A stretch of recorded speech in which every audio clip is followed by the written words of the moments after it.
Alright, I hope this should work. Alright, I hope this should work. Okay, there we go. Finally, at long last, it's alive. And we are back. Great. Hopefully somebody actually comes back to hear me. That would be nice. So yeah, if you got anybody else who you think would be interested, definitely invite them to the stream, and hopefully that goes well. Yes, second try is the best try. Hopefully that will work. Yeah. And if my voice sounds shit, or if the connection gets interrupted, or whatever, just chat, and I will see that. Hopefully. Alright, let me ping everyone on Discord. I know everybody loves it when I do that. Yes, I'm sure.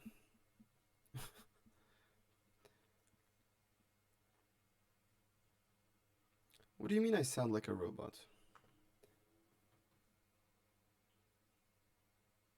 What do you mean I sound like a robot? My audio, I feel like it's fine when I listen to it. I don't know. Maybe that's just my voice that you're not used to after a month. Maybe it's changed radically, I don't know.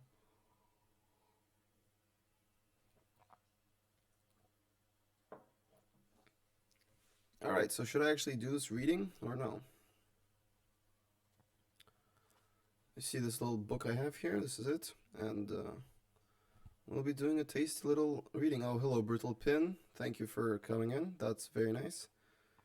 Adrian, that's very nice of you. I missed you all as well. Unfortunately, I did not have time to post a lot, but hopefully I will get on to doing that a lot more often than I have. You know how it is, the eternal struggle. I've complained about it enough to you guys, so you know. Okay, so I will begin then. And obviously, I didn't forget about my channel. I was extremely busy and I was going through a difficult time. And yeah, I just kind of withdrew a bit. So yeah, I apologize. I just didn't. Whenever this kind of thing happens, I go in Discord and I apologize. And I was sick of doing that, as I'm sure everybody else was. So I don't know. Alright, so let's begin. Chapter 1: The Communist Manifesto. A spectre is haunting Europe, the spectre of communism. All the powers of old Europe have entered into a holy alliance to hunt down and exorcise this spectre. Pope and Tsar, Metternich and Guizot, French radicals, and German police spies. Where is the party in opposition that has not been denounced as communistic by its opponents in power? Where the opposition that has not hurled back the branding reproach of communism against the more advanced opposition parties, as well as against its reactionary adversaries? Two things result from this fact. 1. Communism is already acknowledged by all European powers to be itself a power. 2. It is high time that communists should openly, in the face of the whole world, publish their views, their aims, their tendencies, and meet this nursery tale of the spectre of communism with a manifesto of the party itself.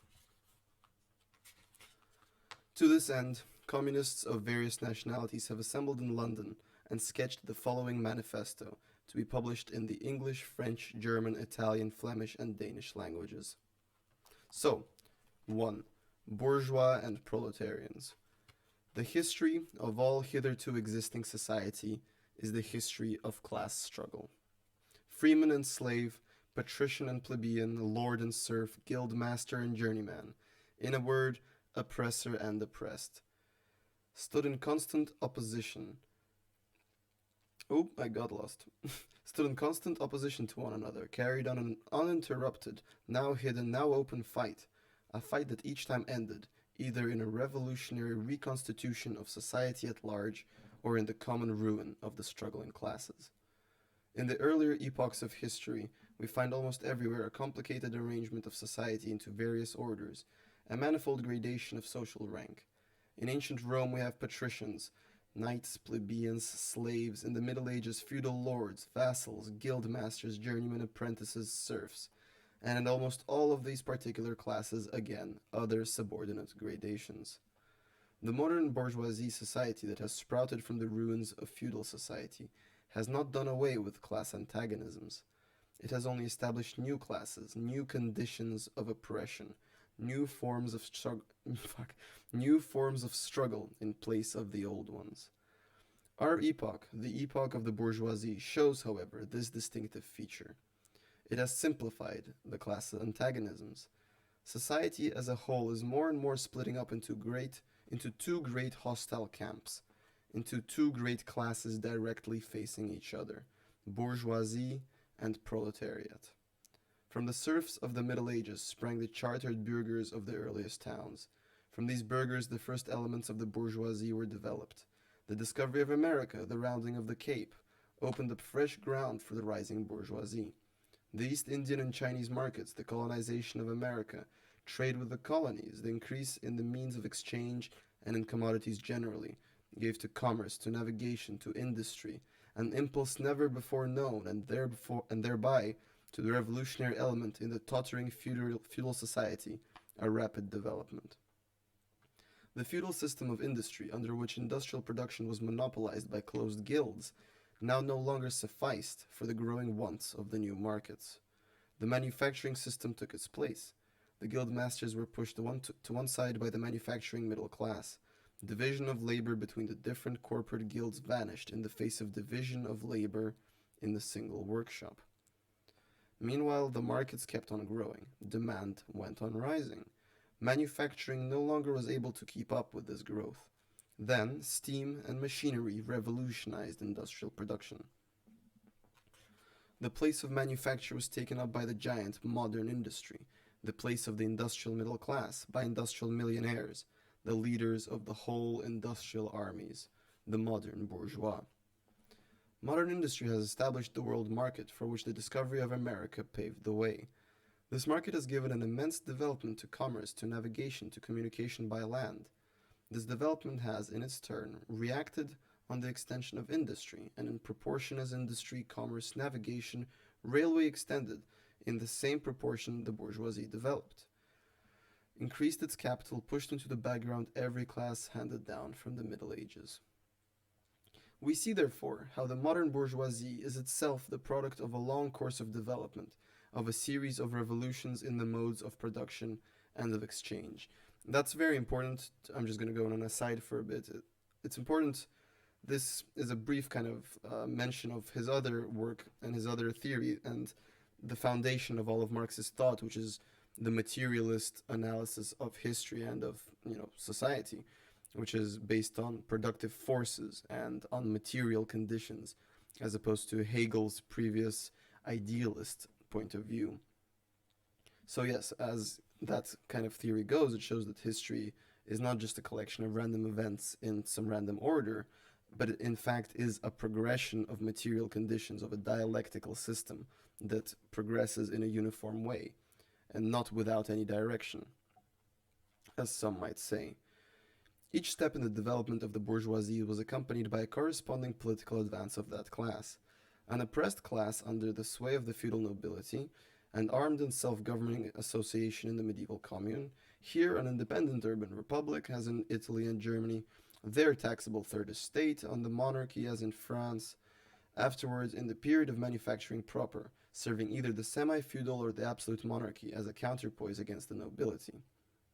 And in fact, a cornerstone of the great monarchies in general, the bourgeoisie has at last, since the establishment of modern industry and of the world market, conquered for itself in the modern representative state exclusive political sway.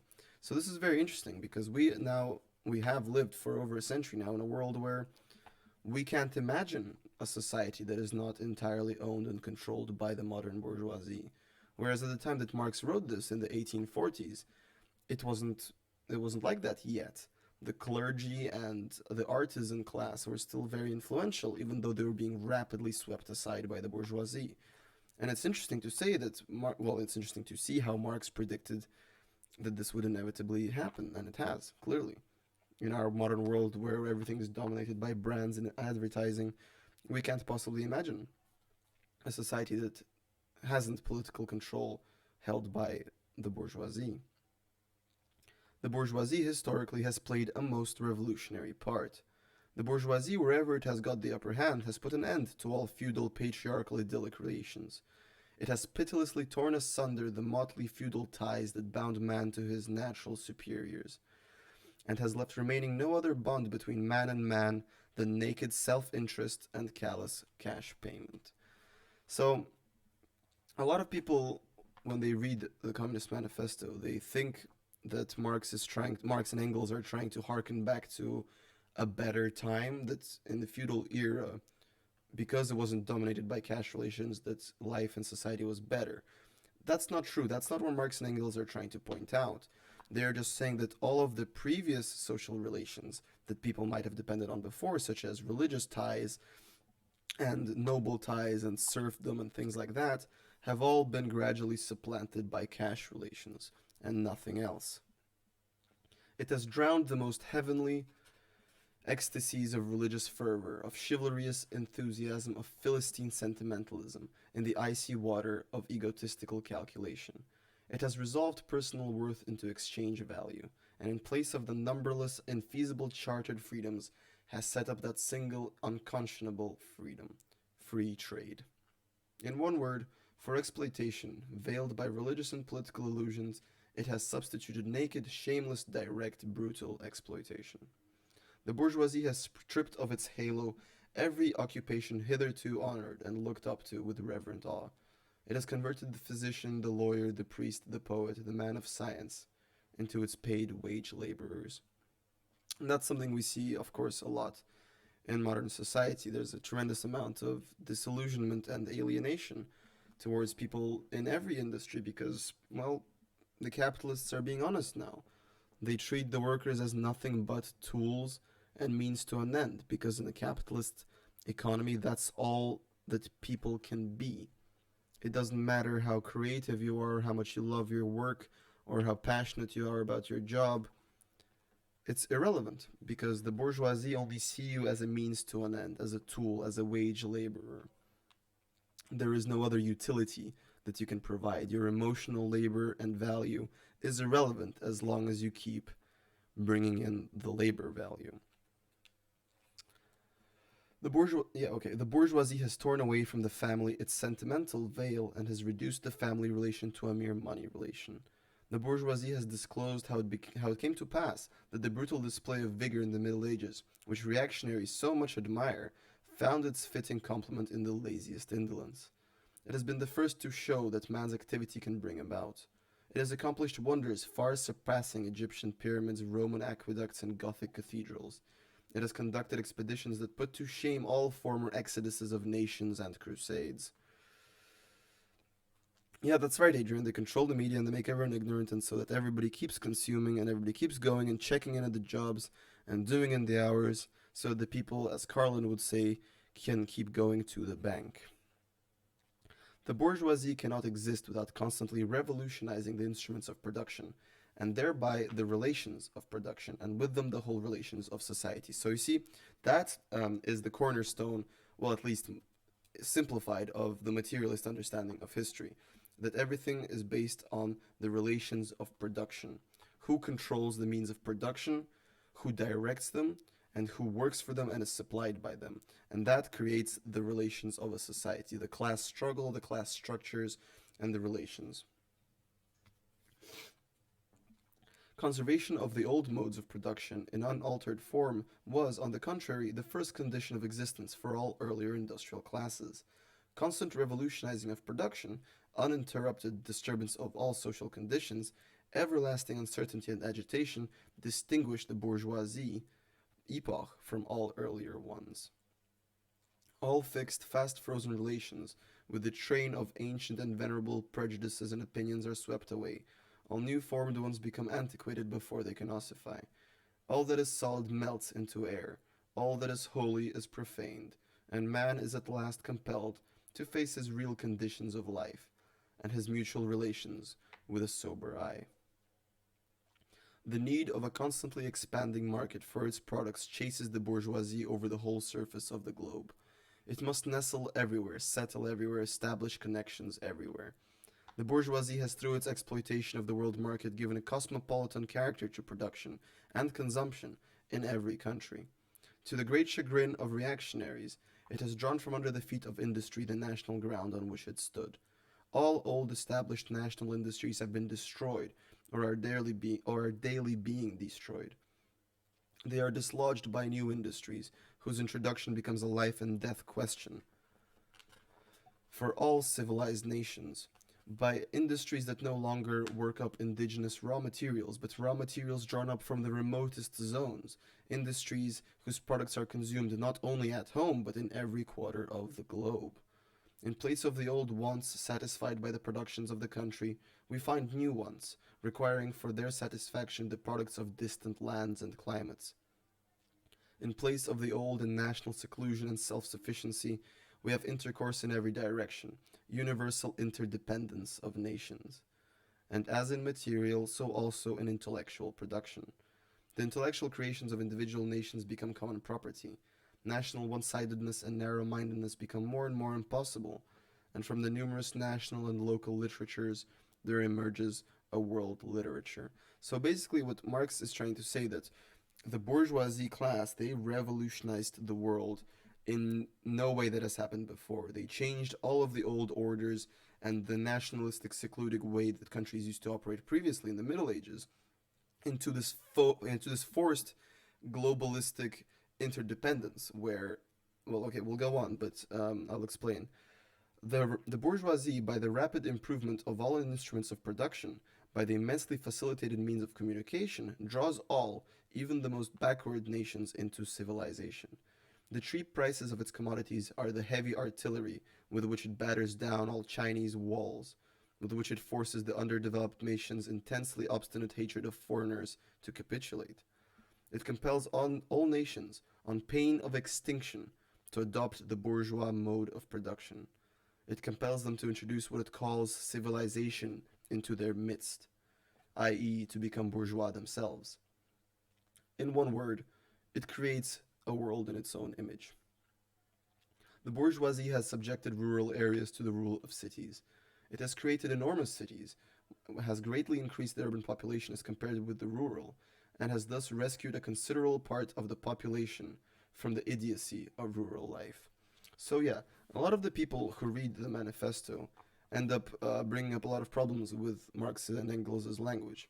But as is important for a materialist understanding of history, we must remember that this book was written in the 1840s, well, 1848, when the revolutions were happening. And the way people would speak back then was very different. And the notions of civilization and civilized countries and of metropolitan areas was very different back then.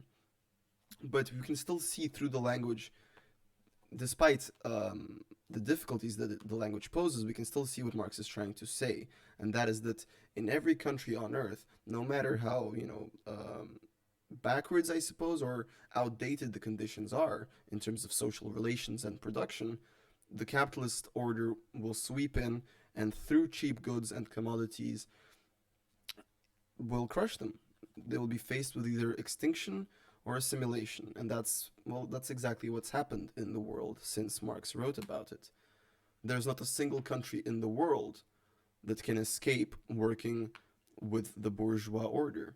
There are some countries that try, such as the Democratic People's Republic of Korea, for example, but still they conduct trade with many countries, many European countries as well. It's inevitable because of the world order that the capitalists have managed to build. Just as it has made the country dependent on the cities, so has it made barbarian and semi-underdeveloped countries, again, dependent on the civilized ones, nations of peasants on nations of bourgeois, the East on the West. So, of course, the East and West is a bit of an outdated concept, but we understand what it means, because imagine in the 1840s, the East, all of Southeast Asia, China, they were very underdeveloped in terms of industry and commerce. And the British were able to sweep in with their steam engines and their muskets and their cheap commodities and dominate the East and create long-lasting conditions for decades, if not centuries, of imperialism and oppression. How about Cuba, you ask? Well, Cuba conducts a lot of trade with a lot of countries, and there isn't anything inherently wrong with that. But, however, I had a discussion about this with somebody earlier, and I'll probably make a video about it. Cuba has done a lot to stay away from Western commodities, such as, iPhones and McDonald's and Starbucks and all that stuff. Because as soon as you start letting it in, as soon as you let that little trickle of corporate nonsense start sneaking into your countries, you effectively open the floodgates for your country to be abused and exploited thoroughly by the wage system. Well, not the wage system, but the globalized economy. And yeah, this applies to a lot of countries in Africa, for example, who during the Cold War, after decolonization, were subjected to just atrocious predatory loans by the IMF and the World Bank, which are probably the two most evil organizations on earth. And they have forced them into a spiral of constant, unending debt, because that's just how it works. The bourgeoisie keeps more and more doing away with the scattered state of the population, of the means of production and of property. It has agglomerated population, centralized means of production, and has concentrated property in a few hands. The necessary consequence of this was political centralization. Independent, or but loosely connected provinces with separate interests, laws, governments, and systems of taxation became lumped together into one nation, with one government, one code of laws, one national class interest, one frontier, and one customs tariff.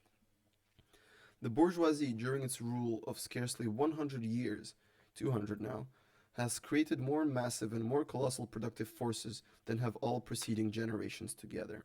Subjection of nature's forces to man, machinery, application of chemistry, to industry and agriculture, steam navigation, railways, electric telegraphs, clearing of whole continents for cultivation, canalization of rivers, whole populations conjured out of the ground. What earlier century had even a presentiment that such productive forces slumbered in the lap of social labor.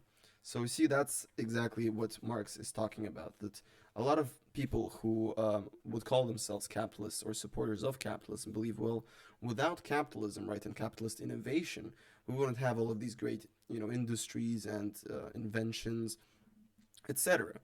But what we mustn't forget is that those things and those conditions are not products of capitalist effort and capitalist innovation. They are the products of social labor. We see then the means of production and of exchange on whose foundation the bourgeoisie built itself up were generated in feudal society. At a certain stage in the development of these means of production and of exchange, the conditions under which feudal society produced and exchanged, the feudal organization of agriculture and manufacturing industry, in one word, the feudal relations of property became no longer compatible with the already developed productive forces. They became so many fetters. They had to be burst asunder. They were burst asunder. Into their place stepped free competition, accompanied by a social and political constitution adapted to it, and by the economical and political sway of the bourgeois class. A similar movement is going on before our own eyes. Modern bourgeois society, with its relations of production, of exchange, and of property, a society that has conjured up such gigantic means of production and of exchange, is like the sorcerer, who is no longer able to control the powers of the subterranean world which he has called up by his spells. For many decades now, the history of industry and commerce has been but the history of the revolt of modern productive forces against modern conditions of production, against the property relations that are conditions for the existence of the bourgeoisie and its rule. It is enough to mention the commercial crises that by their periodical return put on trial, each time more threateningly, the existence of the entire bourgeois society. In these crises, a great part not only of the existing products, but also of the previously created productive forces are periodically destroyed. In these crises, there breaks out an epidemic that in all earlier epochs would have seemed an absurdity. The epidemic of overproduction. Society suddenly finds itself put back into a state of momentary barbarism. It appears as if a famine, a universal war of devastation, had cut off the supplies of every means of subsistence. Industry and commerce seem to be destroyed. And why? Because there is too much civilization, too much means of subsistence, too much industry, too much commerce. The productive forces at the disposal of society no longer tend to further the development of the conditions of bourgeois property. On the contrary, they have become too powerful for these conditions by which they are fettered. And so soon as they overcome these fetters, they bring disorder into the whole of bourgeois society, endanger the existence of bourgeois property. The conditions of bourgeois society are too narrow to comprise the wealth created by them. And how does the bourgeoisie get over these crises? On the one hand, by enforced destruction of a mass of productive forces, on the other, by the conquest of new markets, and by the more thorough exploitation of the old ones. That is to say, by paving the way for more extensive and more destructive crises, and by diminishing the means whereby crises are prevented. So, yeah, it's very clear to say what Marx is trying to say here. The capitalist crises that are an inevitable structure of capitalist economies, as they actually teach in economics classes, they teach, that there's this boom bust cycle. It is an inevitable part of capitalist economy, and it's all good and healthy. Well, that's all bullshit, isn't it? And Marx says that by the means of the subsistence of the capitalist economy and the constant overproduction and over industrialization leads to inevitable crises and collapse.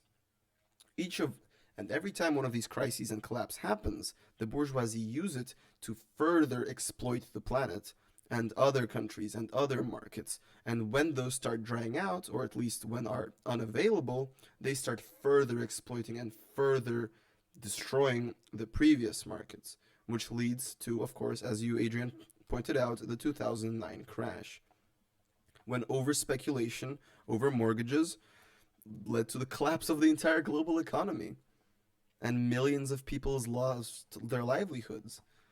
The working class was smashed yet again by the manipulations and plannings of the bourgeoisie.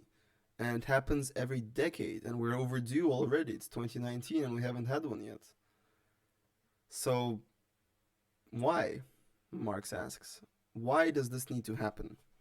Why do we need to live in a constant cycle and collapse of booming and collapse and destruction just so the bourgeoisie can keep exploiting and keep extracting labor value? Well, and further destruction of the planet, exactly. Capitalism is unsustainable. It's socialism or barbarism. Yes, that is to say, by paving the way for more extensive and more destructive crises, and by diminishing the means whereby crises are prevented. The weapons with which the bourgeoisie felled feudalism to the ground are now turned against the bourgeoisie itself. So yeah, the means with which they cause these crises, and the reasons which these crises are caused for, make each subsequent crisis so much worse. And of course, the capitalists aren't affected by this, and all of society at large feels it and is shattered, but the capitalists keep going to the bank. But Marx is very right in pointing out that they are creating the conditions for their own extinction. But not only has the bourgeoisie forged the weapons that bring death to itself, it has also called into existence the men who are to wield those weapons, the modern working class, the proletarians. In proportion as the bourgeoisie, i.e. capital, is developed in the same proportion as the proletariat... Wait, no, fuck, I fucked that up. In proportion as the bourgeoisie, i.e. capital, is developed, in the same proportion is the proletariat, the modern working class, developed. A class of laborers who live only so long as they find work, and who find work only as long as their labor increases capital. That is a very good little statement. Who live only so long as they find work, and who find work only so long as their labor increases capital. That's, how modern society is. You have zero worth in modern society unless you can provide labor value to your boss. These laborers, who must sell themselves piecemeal, are a commodity, like every other article of commerce, and are consequently exposed to all the vicissitudes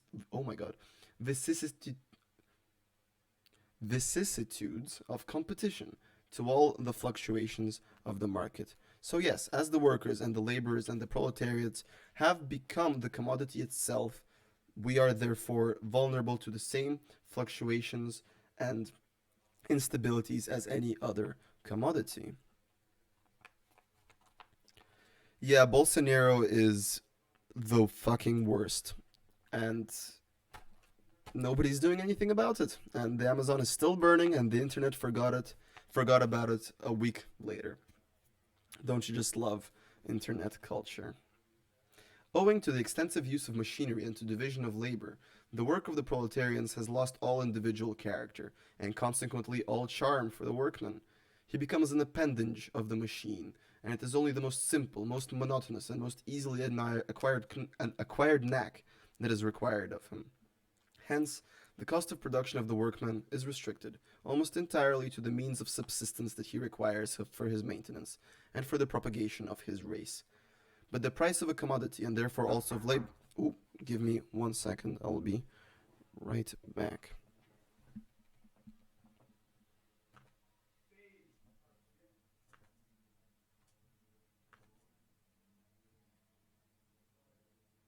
Hello, I am back. Sorry about that. There's just a new flatmate moving in to my flat.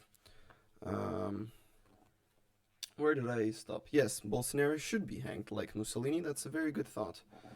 So, he becomes an appendage of the machine, and it is only the most simple, most monotonous, and most easily annoyed knack that is required of him. But the price of a commodity, and therefore also of labor, is equal to its cost of production. In proportion, therefore, as the repulsiveness of the work increases, the wage decreases. What is more, in proportion as the use of machinery and division of labor increases, in the same proportion the burden of toil also increases, whether by prolongation of the working hours, by increase of the work exacted in a given time, or by increased speed of the machinery, etc., etc. So yeah, people had assumed, right, that as conditions would be improving and that machinery would be replacing their work, life would become easier, and that machines would, automate labor, and people would have more time and more wages, and life would get better. But that's not how capitalists extract labor value. Maximum profit is all that matters. Modern industry has converted the little workshop of the patriarchal master into the great factory of the industrial capitalist. Masses of laborers crowded into the factory are organized like soldiers. As privates of the industrial army, they are placed under command of a perfect hierarchy of officers and sergeants. Not only are they slaves of the bourgeois class and of the bourgeois state, they are daily and hourly enslaved by the machine, by the foreman, and above all by the individual bourgeois manufacturer himself. The more openly this despotism proclaims gain to be its end and aim, the more petty, the more hateful, and the more embittering it is. So yes, this is about, of course, alienation and how the modern workplace turns even the kindest and most ambitious and the most hardworking people into automatons who end up despising themselves and their work because they're not allowed to enjoy it, because they're not supposed to. They're supposed to provide labor value for their bosses. And they're supposed to stay in line and stay in order like good troopers, or they will be fired. The less the skill and exertion of strength implied in manual labor, in other words, the more modern industry becomes developed, the more is the labor of men superseded by that of women. Differences in age and sex have no longer any distinctive social validity for the working class. All are instruments of labor, more or less expensive to use according to their age and sex. No sooner is the exploitation of the labor by the manufacturer so far at an end that he receives his wages in cash, than he is set upon by the other portions of the bourgeoisie, the landlord, the shopkeeper, the pawnbroker, etc.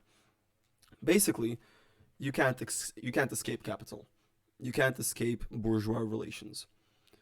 Though you might hate your work, and you might get paid little, when you leave and you go back, you'll be abused by your landlord and your salesman and everybody else, because you are the commodity. You are the object being passed around and sold to each other.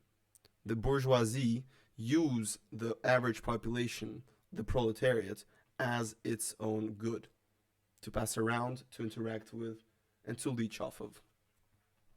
The lower strata of the middle class, the small tradespeople, shopkeepers, and retired tradesmen, generally the handicraftsmen and farmers, all these sink gradually into the proletariat, partly because their diminutive capital does not suffice for the scale on which modern industry is carried on, and is swamped in their competition with large capitalists, partly because their specialized skill is rendered worthless by new methods of production.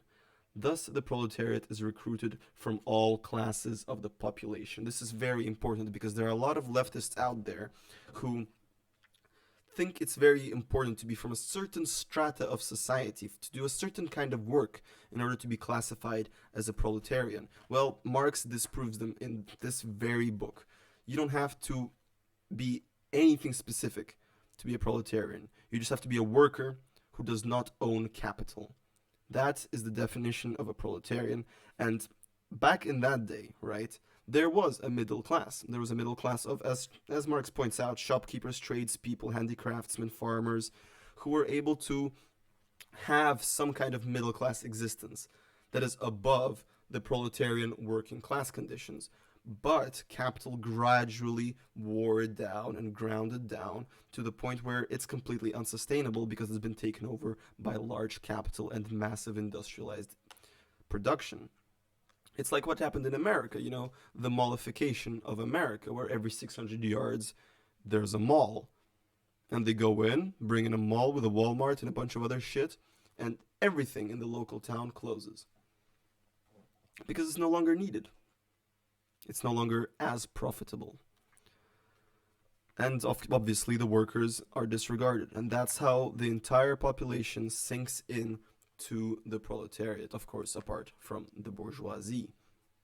No matter your ambitions, no matter what you wanted to do, you want to have your little bake shop, you want to have your own personal shoe shop. Try opening that nowadays. Try selling your own shoes. See how long that lasts. Restaurants, maybe, still, except it's the most volatile industry on earth now, and massive chains are taking over. You know, I'm in the UK right now, and for the first time I discovered this place called Wetherspoons, which they just buy old pubs, and it's just a massive monopoly over the entire country. And how is anybody supposed to compete with that? You can't. So even those who want to be petty bourgeoisie and attempt to live an upper class life by starting their own businesses and stores and enterprises will inevitably get crushed and pushed down into the proletariat anyway. The proletariat goes through various stages of development. With its birth begins its struggle with the bourgeoisie. At first, the contest is carried on by individual laborers, then by the workers of a factory, then by the members of one trade in one locality against the individual bourgeois who directly exploits them. They direct their attacks not against the bourgeois conditions of production, but against the instruments of production themselves. They destroy imported wares that compete with their labor. They smash machinery to pieces. They set factories ablaze. They seek to restore by force the vanished status of the workmen of the Middle Ages. At this stage, the laborers still form an incoherent mass scattered over the whole country and broken up by their mutual competition. If the workers unite at all, this is not yet the consequence of their own initiative, but of the union of the bourgeoisie, which class, in order to attain its own political end, is compelled to set the whole proletariat in motion, and is moreover still able to do so. At this stage, therefore, the proletarians do not fight their enemies, but the enemies of their enemies, the remnants of the absolute monarchy, the landowners, the non-industrial bourgeoisie, the petty bourgeoisie. Thus, the whole historical movement is concentrated in the hands of the bourgeoisie. Every victory so obtained is a victory for the bourgeoisie. So Marx here is talking about all of these unorganized protests and these movementist, destructive groups that would go to factories and smash machinery because they were getting laid off and that kind of stuff, and setting fire to imported goods. And this kind of behavior is, Marx at least thinks, and Engels, is completely unproductive, because all it does is reinforce the bourgeois grip on society and on production by further destroying all of their previous competition and the previous hangovers of middle-aged society. But with the development of industry, the proletariat not only increases in number, it becomes concentrated in greater masses. Its strength grows, and it feels that strength more. The various interests and conditions of life within the ranks of the proletariat are more and more equalized in proportion as machinery obliterates all distinctions of labor, and nearly everywhere reduces wages to the same low level. The growing competition amongst the bourgeoisie and the resulting commercial crises make the wage of the workers ever more fluctuating. The unceasing improvement of machinery, ever more rapidly developing, the collisions between individual workmen and individual bourgeoisie take more and more the character of collisions between to classes. Wait, let me just see the comments.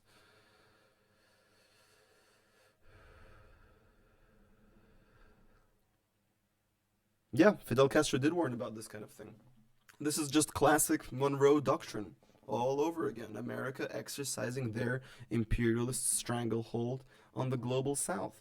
They will keep doing it, and they've always done it. Look what's happening with the whole Iran controversy now. America is literally deploying troops to the Middle East. Again. How could that ever possibly go wrong? I'm sure that will not have any lasting consequences. Yeah.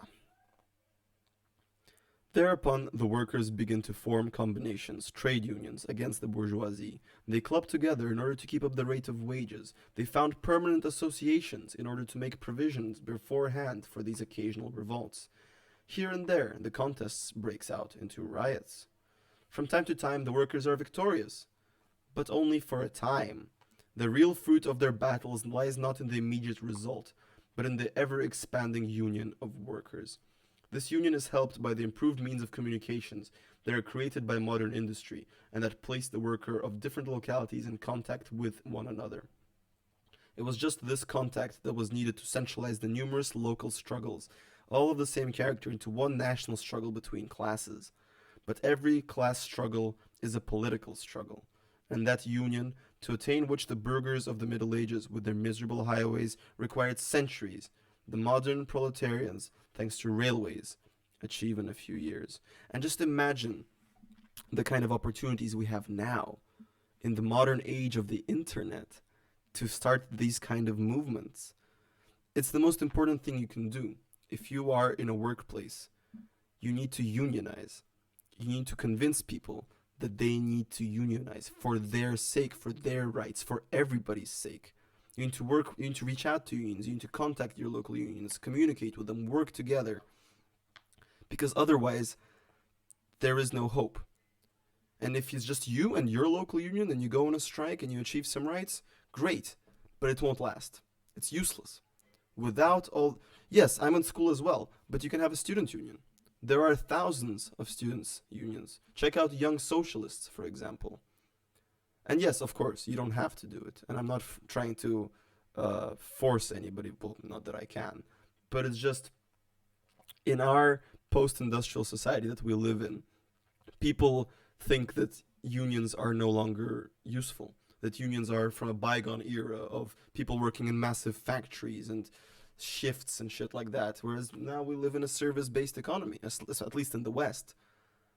But unions are more necessary than ever. In the 80s, in the Reagan times, they cracked down on the unions. And they convinced the populace that unions are unhelpful and non-productive. Whereas the farthest it's the farthest thing from the truth. Always remember, if the capitalists, if the bourgeoisie, if the people in control are telling you that something is harmful to the working classes, you can be almost certain that the opposite is true.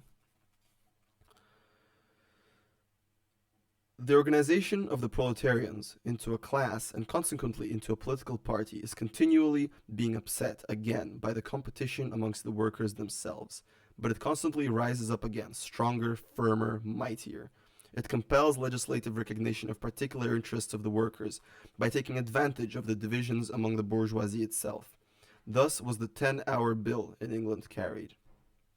Moreover, collisions between the classes of the old society advance, in many ways, the course of development of the proletariat. The bourgeoisie finds itself involved in a constant battle, at first with the aristocracy, later on with those portions of the bourgeoisie itself, whose interests have become antagonistic to the progress of industry, at all times with the bourgeoisie of foreign countries. In all these battles, it sees itself compelled to appeal to the proletariat, to ask for its help, and thus to drag it into the political arena. The bourgeoisie itself, therefore, supplies the proletariat with its own elements of political and general education. In other words, it furnishes the proletariat with weapons for fighting the bourgeoisie. The bourgeoisie cannot exist without the proletariat. They depend on the working classes entirely. Otherwise, there would be no labor value extracted. And in a modern industrial society, in order to have productive workers who provide a lot of labor value, you need to have them educated, and you need to have them trained, and you need to have them specialized. And that breeds grounds for an educated class of people. Not necessarily educated, but a class of people who realize their conditions and are willing to change them. Finally, in times when the class struggle nears the decisive hour, the process of dissolution going on with the ruling class, in fact with the whole range of old society, assumes such a violent, glaring character that a small section of the ruling class cuts itself adrift and joins the revolutionary class, the class that holds the future in its hands. Just as therefore at an earlier period a section of the nobility went over to the bourgeoisie, so now a portion of the bourgeoisie goes over to the proletariat, and in particular a portion of the bourgeoisie ideologists who have raised themselves to the level of comprehending theoretically the historical movement as a whole. Of all the classes that stand face to face with the bourgeoisie today, the proletariat alone is a really revolutionary class. The other classes decay and finally disappear in the face of modern industry. The proletariat is its special and essential product. Yep. The lower middle class, the small manufacturer, the shopkeeper, the artisan, the peasant, all these fight against the bourgeoisie to save from extinction their existence as fractions of the middle class. They are therefore not revolutionary, but conservative. What is more, they are reactionary, for they try to roll back the wheel of history. If by chance they are revolutionary, they are so only in view of their impending transfer into the proletariat. They thus defend not their present, but their future interests. They desert their own standpoint to place themselves at that of the proletariat. The dangerous class, which is what Marx would call the Lumpenproletariat, the social scum, the passively rotting mass thrown off by the lowest layers of old society, may, here and there, be swept into the movement by a proletarian revolution. Its conditions of life, however, prepare it far more for the part of a bribed tool of reactionary intrigue. So, there's been a lot of controversy in leftist circles about the meaning of Lumpenproletariat, and a lot of people think it's actually ableist even, which I disagree with. I believe that Lumpenproletariat, Marx describes it pretty well. It is a section of society, a part of either the working class or the petty bourgeois, who categorically refuse to gain any kind of class character and class consciousness, and effectively centrists nowadays, and they are more dangerous than the capitalists themselves. The living conditions of the old society at large are already virtually swamped by the living conditions of the proletariat. The proletarian is without property. His relation to his wife and children has no longer anything in common with the bourgeois family relation. Modern industrial labor, modern subjection to capital, the same in England as in France, in America as in Germany, has stripped him of every trace of national character. Law, morality, religion are to him so many bourgeois prejudices, behind which lurk in ambition just as many bourgeois interests. All the preceding classes that got the upper hand sought to fortify their already acquired status by subjecting society at large to their conditions of appropriation. The proletarians cannot become masters of the productive forces of society, except by abolishing their own previous mode of appropriation, and thereby also every other previous mode of appropriation. They have nothing of their own to secure and to fortify. Their mission is to destroy all previous securities for, and insurances of, individual property. Democratic Socialism 01, he's a communist genius. I'll check him out. Post a link in the Discord, and I'll definitely check him out. All previous historical movements were movements of minorities, or in the interests of minorities.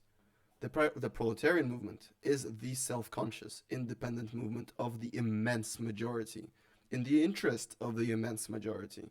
The proletariat, the lowest stratum of our present society, cannot stir, cannot raise itself up without the whole superincumbent strata of official society being sprung into the air.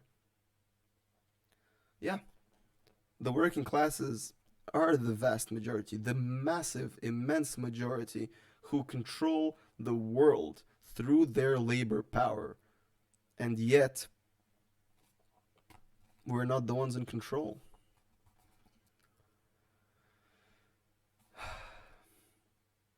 Though not yet in substance, yet in form, the struggle of the proletariat with the bourgeoisie is at first a national struggle. The proletariat of each country must, of course, first of all settle matters with its own bourgeoisie. Which again, Trotsky and shit can fuck right off. In depicting the most general phases of the development of the proletariat, we traced the more or less veiled civil war raging within existing society up to the point where that war breaks out into open revolution, and where the violent overthrow of the bourgeoisie lays the foundation for the sway of the proletariat. Hitherto, every form of society has been based, as we have already seen, on the antagonism of oppressed and oppressing classes. But in order to oppress a class, certain conditions must be assured to it under which it can at least continue its slavish existence. The serf, in the period of serfdom, raised himself to a membership in the commune, just as the petty bourgeois, under the yoke of feudal absolutism, managed to develop into a bourgeois. The modern laborer, on the contrary, instead of rising with the progress of industry, sinks deeper and deeper below the conditions of existence of his own class. He becomes a pauper, and pauperism develops more rapidly than population and wealth. And here it becomes evident that the bourgeoisie is unfit any longer to be the ruling class in society, and to impose its conditions of existence upon society as an overriding law. It is unfit to rule because it is incompetent to assure an existence to its slave within his slavery, because it cannot help letting him sink into such a state that it has to feed him instead of being fed by him. Society can no longer live under the bourgeoisie. In other words, its existence is no longer compatible with society. The essential condition for the existence and for the sway of bourgeois class is the formation and augmentation of capital, and the condition for capital is wage labor. Wage labor rests exclusively on competition between the laborers. The advance of industry, whose involuntary promoter is the bourgeoisie, replaces the isolation of the laborers due to competition by their revolutionary combination due to association. The development of modern industry, therefore, cuts from under its feet the very foundation on which the bourgeoisie produces and appropriates products. What the bourgeoisie, therefore, produces, above all, is its own gravediggers. Its fall and the victory of the proletariat are equally inevitable. There's a good old quote about how the capitalists will sell us the rope we'll use to hang them. So that was chapter 1 of the Communist Manifesto, and that'll be probably it for today. I will do the second chapter soon, probably as a live stream as well, and I will upload this. I don't know how it works with YouTube. I never live streamed for this long successfully, so I will try to figure something out with that. But yes, thank you everybody who came to read. So to listen to me reading, thank you. Read the entirety of Das Kapital with no cuts, dear God. I have this right here, the Marx Engels reader, and I have a lot in there. It is quite a big book, and I really recommend it. It's got all of the reading you could possibly want from Marx and Engels. There's Marx on the history of his opinions, discovering Hegel, ruthless criticism of everything existing, contributing to the critique of Hegel's philosophy of right, alienation and social causes, theses on Feuerbach, which is very important. And then, of course, there's the wage labor and capital, class struggle and mode of production, Capital Volume 1 and Volume 3, Manifesto of the Communist Party is also in here, of course, and a lot of other stuff. There's Against Personality Cults, Critique of the Gotha Program, which is very important. I'll probably read a few of these, actually, to be fair. I don't see why not. And then there's a bunch of stuff on the Civil War in France, imperialism in India, and a lot of the work that Engels did on stuff. And there, on the division of labor in production, socialism, utopian, and scientific. Very important stuff. And I have also got I've got two lovely books. I have Engels' Anti-Düring, Herr Eugen Düring's Revolution in Science, which is Engels criticizing the contemporary socialists of his time in Germany, and of course a wonderful little book called Dialectical and Historical Materialism by Joseph Stalin. It is a fantastic read. It's very short, it's 46 pages long, and I will definitely want to do a reading of it because it is fantastic. Joseph Stalin never gets enough credit for his writing. He wrote in a very succinct and understandable style, and hopefully I'll be able to convey that at some point. But yes, thank you everybody very much for showing up, and if you have any questions, I'd love to answer them, if any. Otherwise, I'll probably go. Anything? Well, okay. Thank you very much for coming and listening to me read this very important work, and I will see you next time. Yes, that is a very good book by Stalin. Stalin wrote a lot of good stuff, and he never gets enough credit for any of it. I also would love to do readings of Lenin and more Marx, and eventually, once I completely lose my mind, I could read a bit of Hegel. So, yeah, hope you would like all of that, if you could survive it. Have I heard about the new DLC for Nostalgia? I have heard of it, but I actually don't know what it is. Let me check it out. What's it going to be about? Is it any good? Let me just turn on my Steam. Let me just check. But yeah, do you guys have any ideas I should do anything for a new video?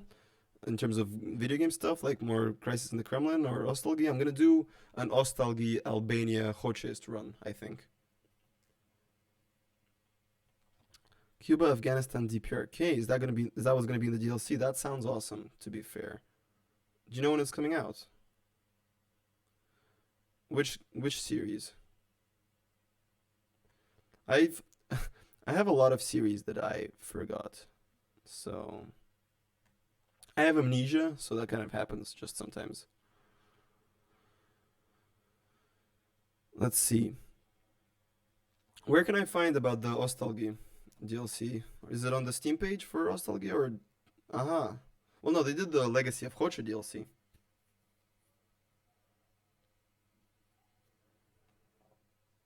Come on, Steam. I believe. So, okay, Kaiserreich CSA. Should I do a Kaiserreich or just Man the Guns? Because there's an American Civil War thing you can do in Man the Guns now. Which I tried, and to be fair, it's kind of fucking boring. Okay, announcements. Let's check announcements. Yeah, okay, I see it. Oh shit, that announcement came out a while. I've been zoned out for a while. What's Deutschland 83?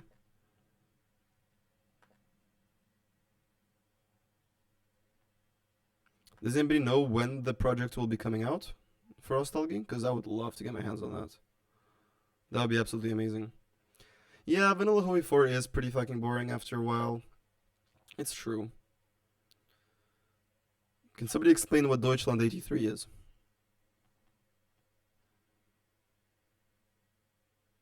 Oh, okay. Deutschland 83, let me look it up. Deutschland 83.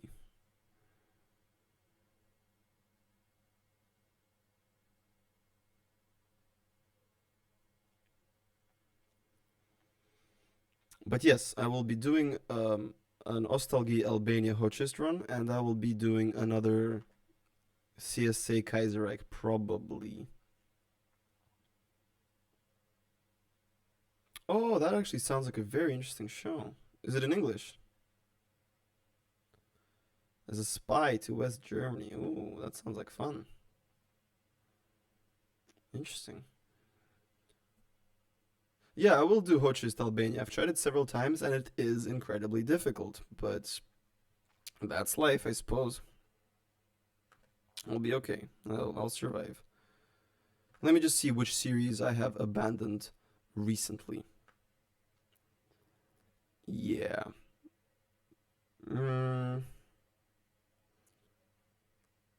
Should I continue doing the reformist China Mao's legacy thing?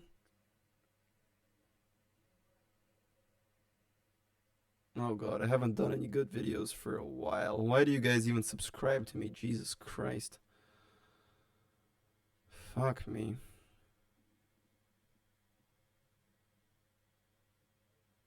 Okay, no more reformist China. Fair enough.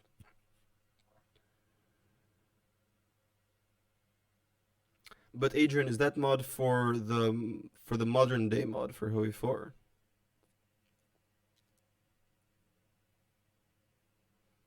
And I don't want to do the stressors DDR anymore. I just don't. It makes me unhappy.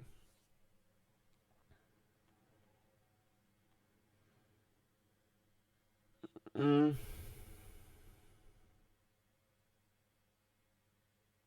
All right, so how about I actually try to make a genuine schedule for my life for once? What would you guys like to see first? Hoxha, Albania, Kaiserreich, Confederate Communist States of America, or China Mao's legacy, Super Commie China?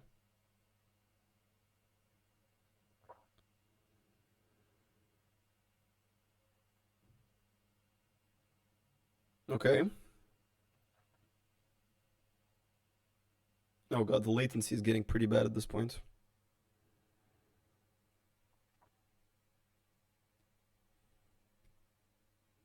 Okay, I'll do a concurrent series of Kaiserreich CSA and Hoxha Albania, and then eventually the China Mao's legacy thing. All right. Has anybody got any more questions? Because I'm still here.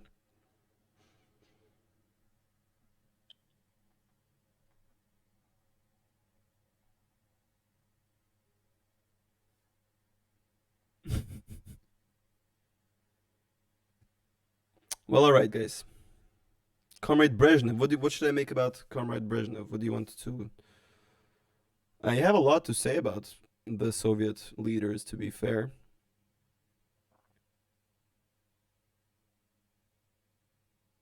what is my favorite game? That's a difficult question to answer. You probably expect me to say something communist, don't you? But I don't know if I can promise that. My most played game on Steam is Crusader Kings 2.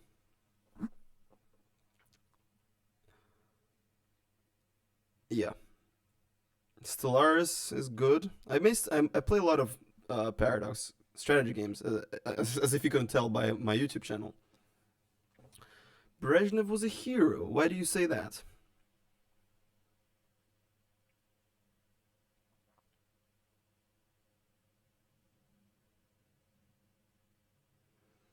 I would love to do a CK2 run, but there's no way to make it interesting. It's one of those games that it's only fun to play. I don't know how you can possibly watch it. I could try. We could try to do a multiplayer or something.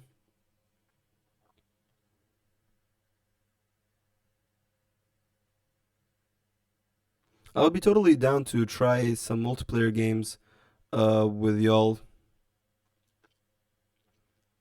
How was Brezhnev a hardline communist in any way, shape, or form? He was a total revisionist.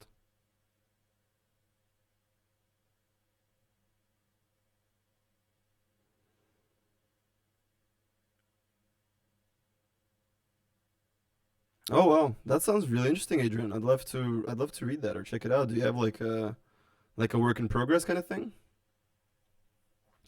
Well, look, man, that's just how Russian names work. You can't complain about that.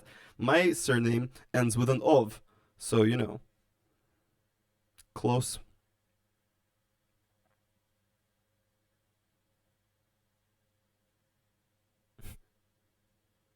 No, Brezhnev was, yeah, he tried to hold on to power for too long, and he ruined the party basically.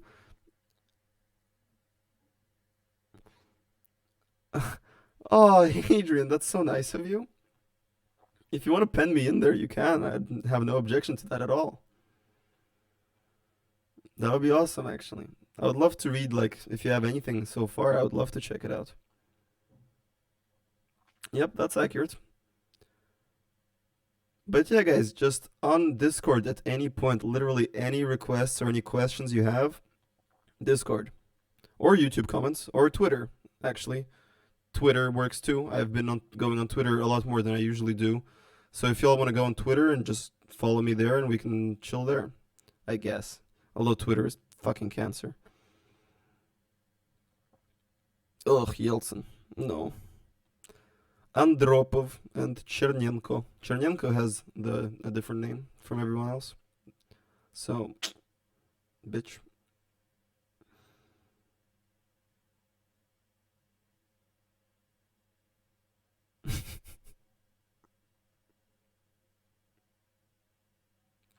But yes, if you guys want to do any kind of multiplayer for any of the Paradox games like CK2 or Hearts of Iron 4 or even fucking Stellaris and Victoria 2, I would be absolutely down for that.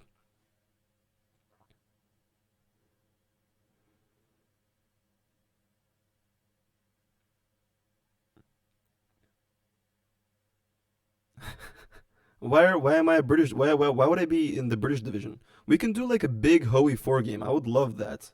I think the internet now here in the uni is good enough for me to actually work with, so that can be arranged. I would love to do that. Am I British? No. Do you really think I'm British? That's the thing, Adrian. Why would you make me British? Or in the British Brigade, British Division?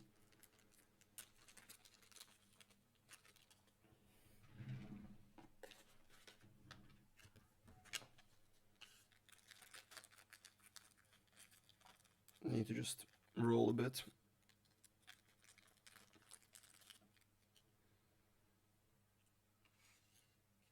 Well, alright, guys. If there's no more questions, then I'll probably head out and.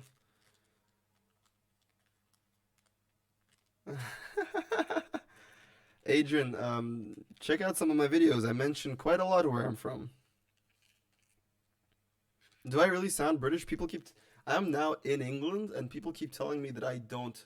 That I have a slightly non-English accent, which is good, I guess. I don't want to sound like an Anglo. Why would I want that?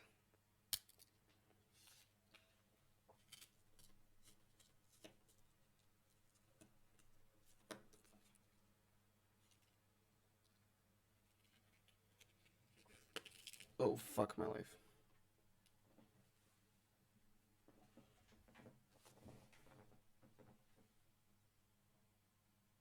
Anyone else have any questions or requests before I disappear? Are you asking my thoughts on Dengism? Because it's quite complicated. Obviously, as a hardline anti-revisionist communist, I have to say that Deng was evil and horrible and a total revisionist and a betrayer of Marxism and all that. But you also can't argue with the fact that he has brought China into a role where it has taken over America as the world's basically most important power. So, who knows?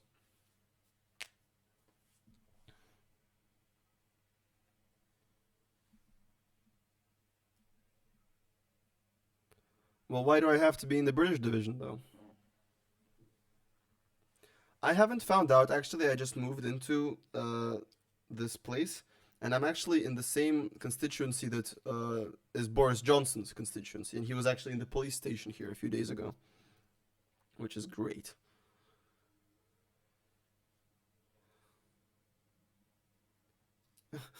Area 51 raid thoughts? I really hoped people would actually go through with it, but hey, it just shows how the current internet generation is just a bunch of liars. But I mean, it's not like I honestly expected anything to happen.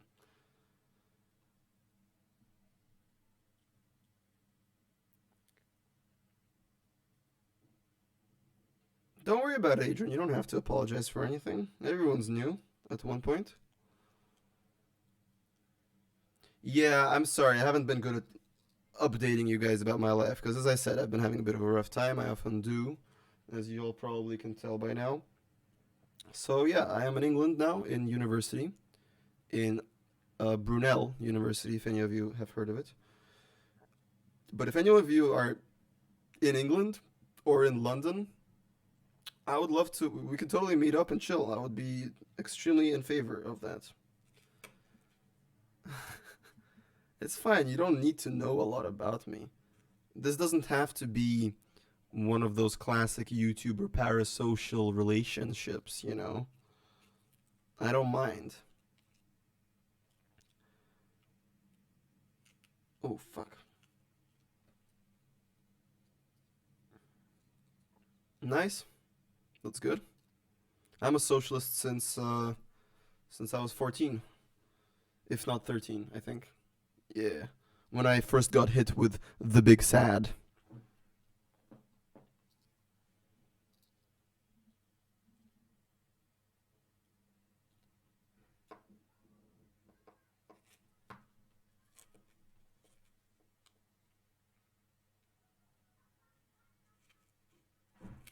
Ah, bueno. No, no puedo hablar mucho español. No vive más en España.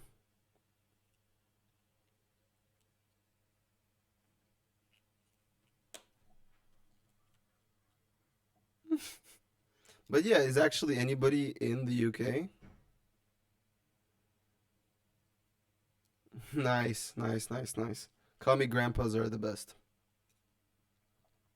My grandpa is also a communist. Well, at least he says he's a communist, but he loves Putin and all that, and so he's not. But it's not like I can change his mind or anything.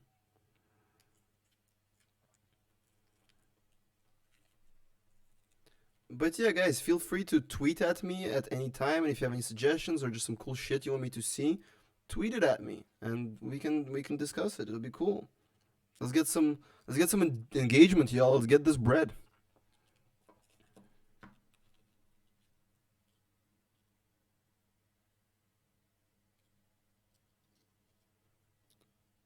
Do I? It's in my Discord and on my YouTube description. You can find everything.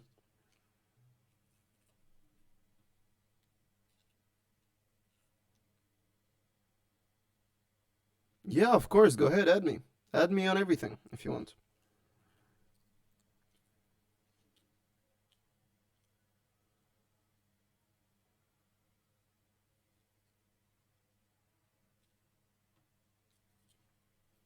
Yeah, fair enough. A lot of people are like that because the whole end of history stuff and everything in the 90s.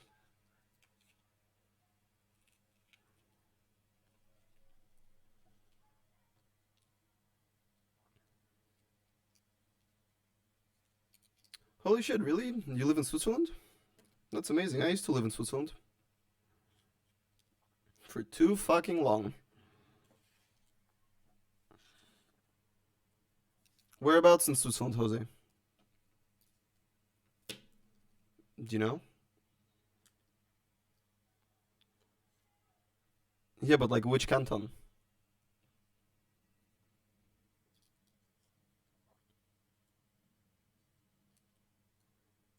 Let me guess. Zug? Fribourg?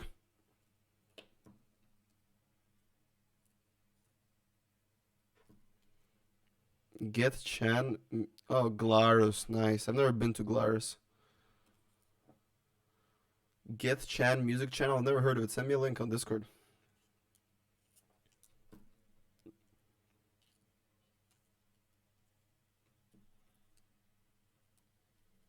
Did you like it in Switzerland, Jose?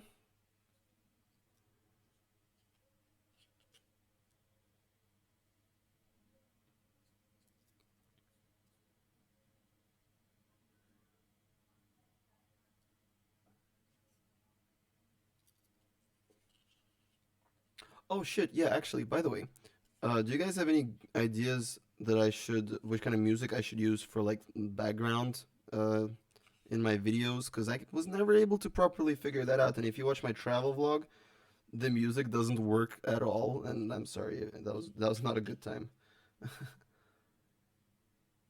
Get Chan, and I can use their music.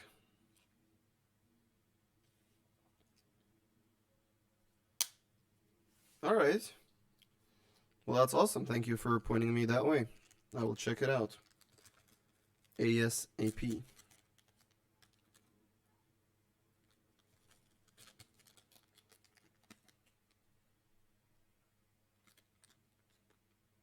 Yeah, I will definitely ask him. I need to check out the stuff though. Alright, awesome. Да ладно, Санек, привет. Как жизнь?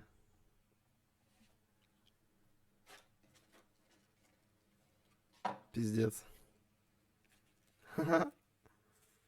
Как узнал, что я стримю?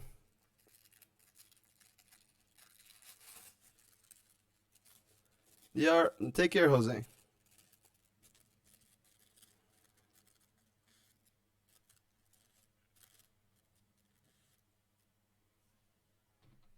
Все нормально, Санек? Или ты уже смылся?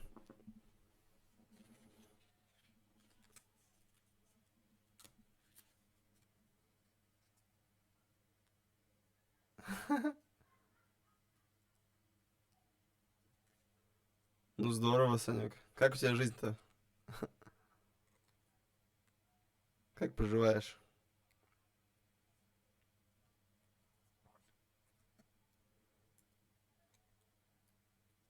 Если хочешь, я могу продолжить по-русски. Какие-нибудь вопросы есть?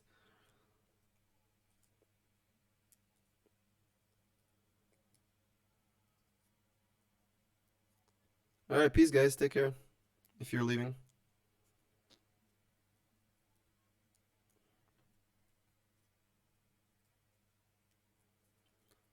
Ну хорошо. Я тебе позвоню попозже, окей, Санек? Я в Англии, я в университете, блядь. Пиздец полный. Take care, dude.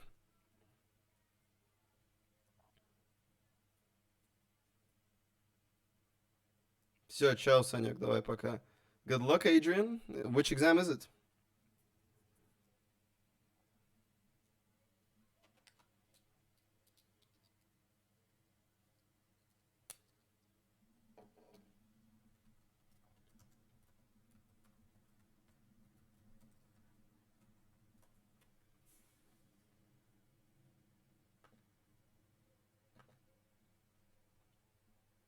Okay, I'll check it out. All right, bye. Take care. Any more questions, y'all? I'm already spent 20 minutes longer than I thought.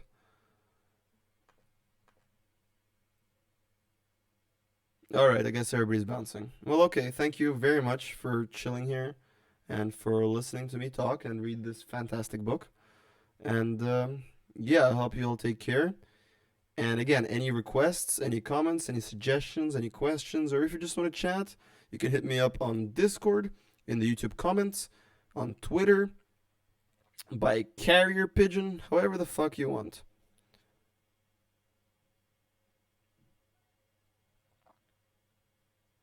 What do I think about Trotsky? Ooh, I don't know if I'm ready to answer that question right now. It's gonna take a fucking while.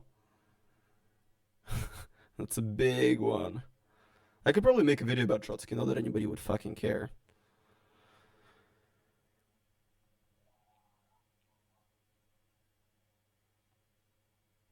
Yeah.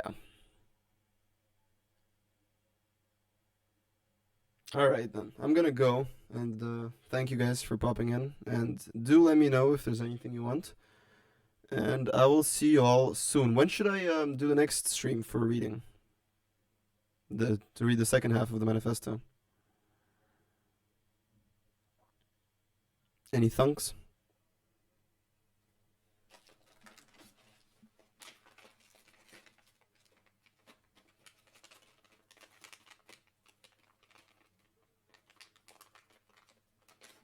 Well, in that case, then I'll see y'all, comrades, later when the next thing comes out. Hit me up anywhere if you like. I'm active on Twitter fairly often, so just tweet at me and send me shit. And I will see you in the next video or stream. So, goodbye. Take care. Peace.